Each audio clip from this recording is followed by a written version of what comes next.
Parents who tried their best to raise their kids to be good humans but they turned out to be jerks. What do you wish you did differently? You don't have to win every power struggle. I don't have jerk kids. But I do think I've learned a lot from having 4 very different kids, and I think too many parents won. Think the same strategies work for all kids, i.e., rule consequence behavior falls in line, rinse and repeat, and 2. Focus on the behavior rather than the cause. If you have a kid who doesn't respond to your parenting style, philosophy, you should rethink your approach. It's not all the kid's fault. Some kids will burn their lives to the ground to make a point. I have one like that. For too long, it was a vicious cycle of kid acts out, I punish. Kid is angry, acts out more, I punish harder. Kid is angrier, acts out even more, I punish even harder, and on and on and on and on. Something needs to break the cycle. For instance, if your kid is challenging your authority, it's usually a bid for more independence. They're trying to be more mature, and they want your adult respect. You don't have to excuse the bad behavior. Consequences are okay. But you also have to look for ways to help your kid get that need met. You don't have to tie it to the actual incident. SWA doesn't look like a reward. Give them more responsibility for themselves. Let him walk to school alone if he doesn't get Toto that. Quit bugging him so much about what he does with his free time. Even if you think he should be getting more fresh air, look for any opportunity to let him choose something. We're going to do something as a family on Sunday. You can choose what we do. Or where we eat or whatever. Don't tell him when he has to do his chores. Let them set his Saturday schedule. I need you to mow the lawn and do the dishes today. You can do it anytime between now and 6 p.m. If you address the cause of the behavior, IT's going to do way more to correct a bad behavior, and you'll also get more respect from your kid. If you insist on winning every power struggle, your kid is going to see everything as a fight. Edit. I need to give my wife credit for helping me understand this over the years.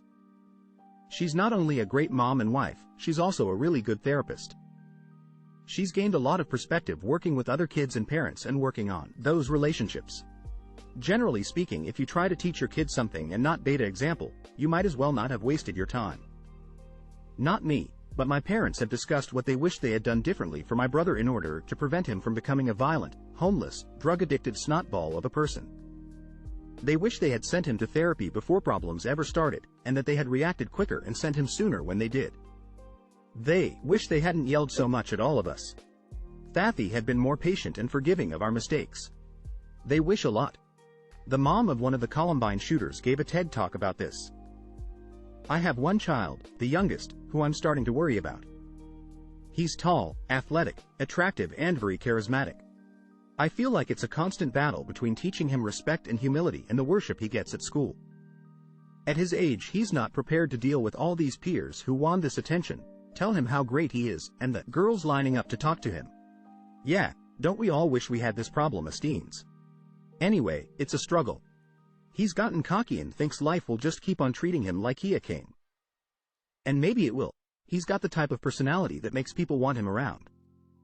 Buddha needs to treat others with the same respect he expects for himself. Confidence is good, but it needs to be combined with kindness. Our other children are very level-headed and what we feel are good people. I hope we get to properly tech Thisto, our youngest, and that he takes it to heart and chooses to be a good person. I wish I knew that some grandparents shouldn't be allowed to have a relationship with a vulnerable, easily manipulated child. I wish I knew it was okay to cut people out of your life. In my experience, most jerk kids come from jerk parents. That being said, kids can easily become jerks when they have no consequences for their actions. Not just as a toddler but throughout childhood. We wanted our kids to be happy, so I think we coddled and spoiled them. They aren't ready to function independently in the adult world. In retrospect, I think learning some hard lessons growing up helps prepare them and is less damaging than learning those lessons as adults. Edit. To clarify, they aren't jerks, just not ready to be adults. Currently pregnant and acutely scanning this thread to take note of what not to do.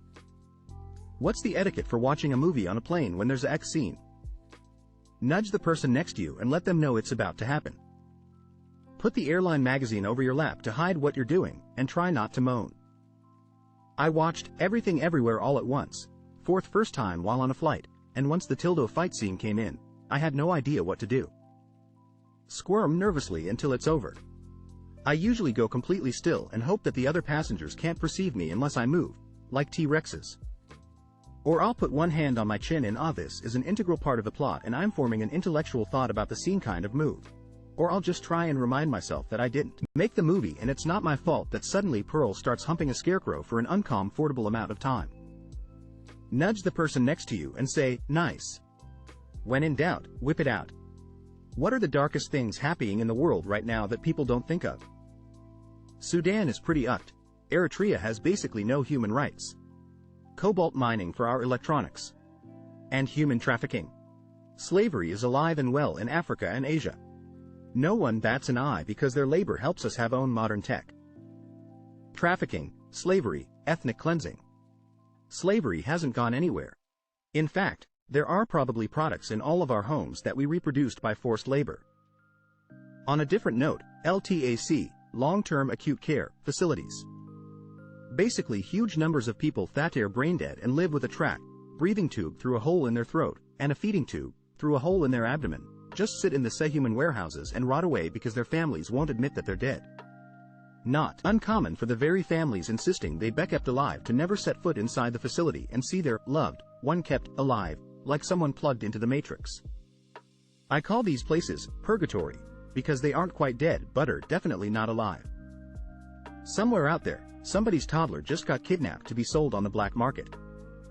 Entire families in North Korea are choosing suicide over life in North Korea. X trafficking. What is a phrase someone says that is an instant red flag? I'm brutally honest, that's just who I am. Do you know who I am? I'm an alpha. No, TF you're not. If you can't handle me at my worst, then you sorry as hell don't deserve me at my best. Translation.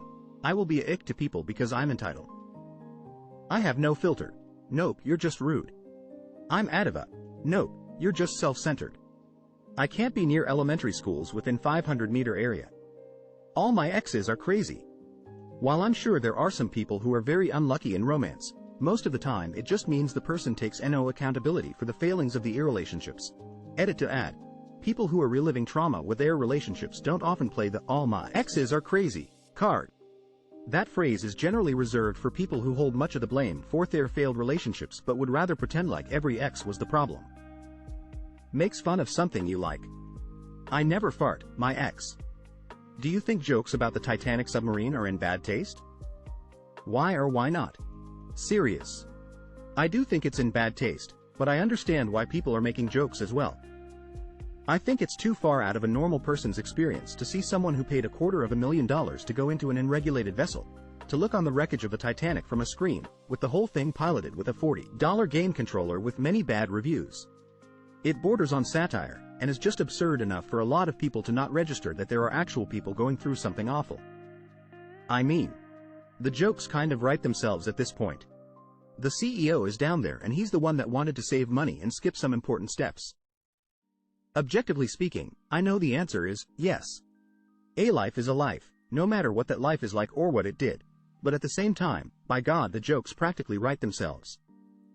This wasn't a freak accident like the Titanic or had a single identifiable point of failure like when Kobe's helicopter crashed. This was an absolute shitshow of a situation on every possible level. And somehow, every new bit of information just makes the AMN thing look worse and worse. A practically jerry-rigged submarine that was bolted shut, a single window that was one piece of scrap metal away from the iron lung, no navigation system, only communication system was SMS, controlled by a $30 off-brand PS5 controller, made by a company that fired their safety manager for not greenlighting the Titan because its window was only approved for a fraction of the desired depth, ran by a CEO who complained about safety regulations, and so much more. All of 10 minutes ago I learned that the CEO who again complained about his industry being too safe, actively chose against hiring people who have experience with submarines because 50-year-old white guys aren't inspiring. I mean seriously, what the UCK else are we supposed to do? No, I don't think they're in bad taste. I also don't think they're jokes. I think we're at a point in society where the friction between regular people and the ultra-wealthy is fostering genuine hate. And I don't think it's unjustified. Why would the average man mourn the death of a billionaire taking a frivolous, expensive trip on daving the hubris to ignore the risks? What I find kind of hitty is the resources being spent on this and the media attention versus the refugee ship that went down. What is an alternative to things like drugs, X and alcohol that can give you the same thrill, excitement, adrenaline and euphoria that those things can give? When you find it, please let me know. Exercise doesn't give me a high at all, and that's what everyone suggests. You ever pull that one Jenga block that made everyone go, oh shit, and stayed intact? Pretty good feeling. Playing music. To be clear, I mean playing a musical instrument with other equally talented musicians. Locking in on a tight jam is so awesome. Eating tamales from a random lady in a Walmart parking lot. Trust me, best tamales you would ever taste.